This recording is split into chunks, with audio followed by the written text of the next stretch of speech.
12,000 Native Americans vanished in 7 days. The U.S. Army called it relocation. Leaked documents reveal it was systematic extermination designed to steal 2 million acres of gold-rich land.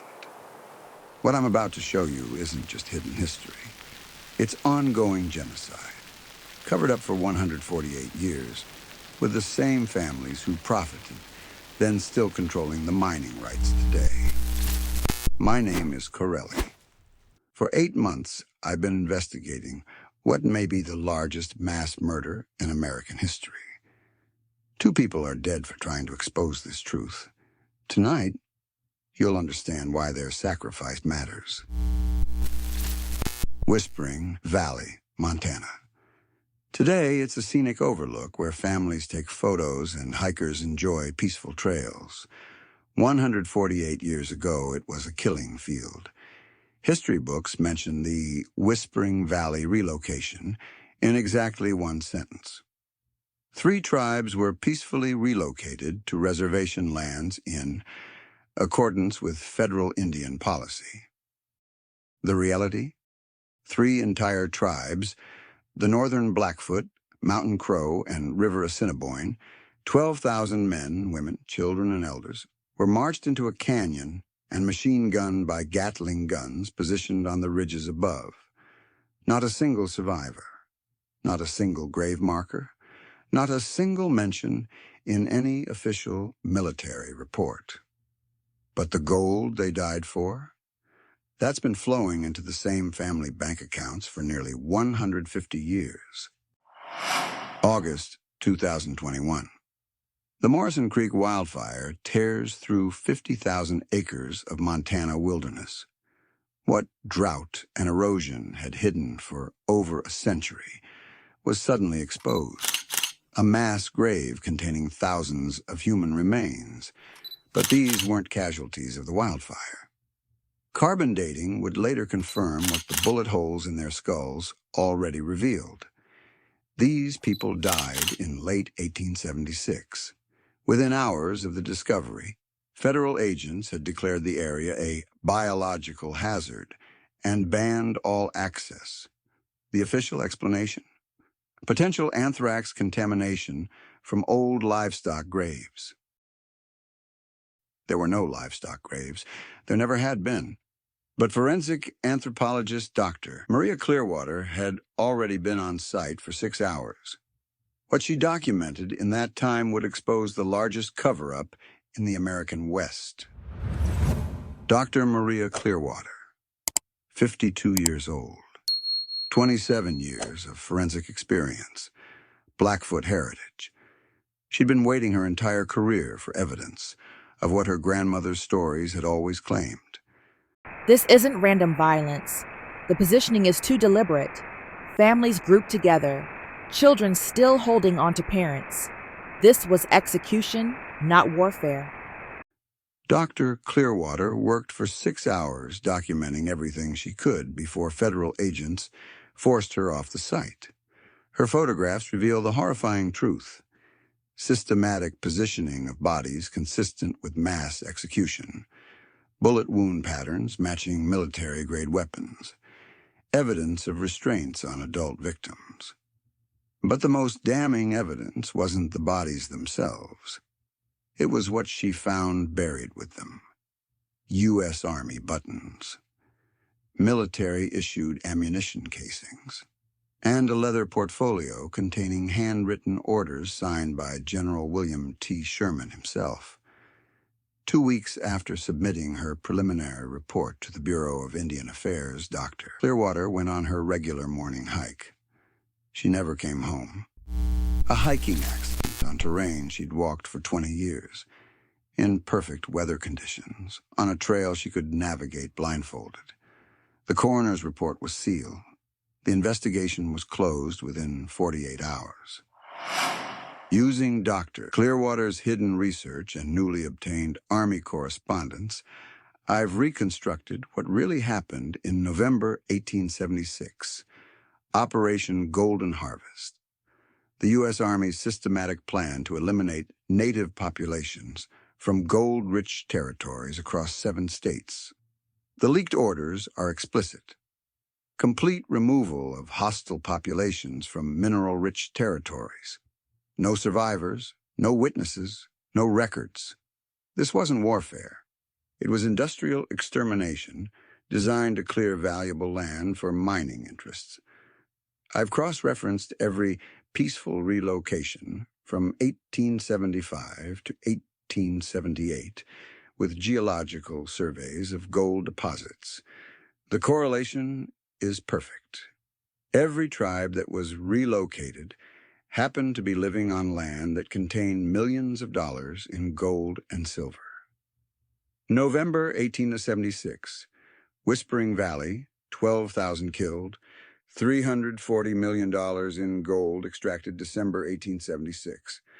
Bear Creek, 3,400 killed, $120 million in silver extracted January 1877. Thunder Ridge, 6,200 killed, $580 million in copper extracted March 1877. Eagles Rest, 4,800 killed, $290 million in gold extracted 23 relocations in 18 months. Over 50,000 Native Americans systematically murdered, and every single mining claim was registered within weeks of each massacre to the same group of investors. The Morrison Mining Consortium. Founded in 1877, 1 month after the last relocation, initial investors included 7 of the wealthiest families in America. Names you'd recognize, families who today control multinational corporations, sit on university boards, fund political campaigns. Here's what proves this was premeditated genocide. The mining claims were filed using surveyor maps that had been completed 6 months before the first massacre. They knew exactly where the gold was. They knew exactly which tribes had to be eliminated. And they had the army carry out the extermination while they waited with the paperwork. The combined wealth extracted from these lands between 1877 and 1890, over $2.8 billion in today's money.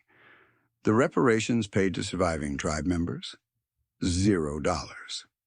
Those families didn't just profit from genocide. They built American industrial dynasties on the bones of murdered children.